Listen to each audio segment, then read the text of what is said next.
Kung mayroon tayong mga Honda na na-encounter na may ganitong problema, kita nyo yung ilaw ng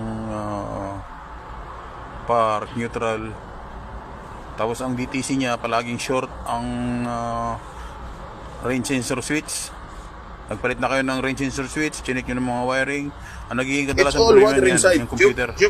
Pinapasok siya ng tubig kasi yung position ng computer niya nasa ilalim ng evaporator ng AC. Sa ilalim ng center console.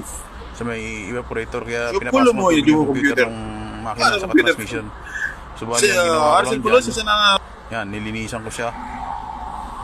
Nilinisan ko ng AC Delco para matanggal yung mga corrosion. Tapos gagamit din ko yun ng contact cleaner para madry yung matuyo yung AC Delco. Pero maganda AC Delco muna para matanggal yung mga corrosion kasi puro corroded yung yung mga laging socket, tapos yung mga IC, yung mga contact yung sa may socket niya.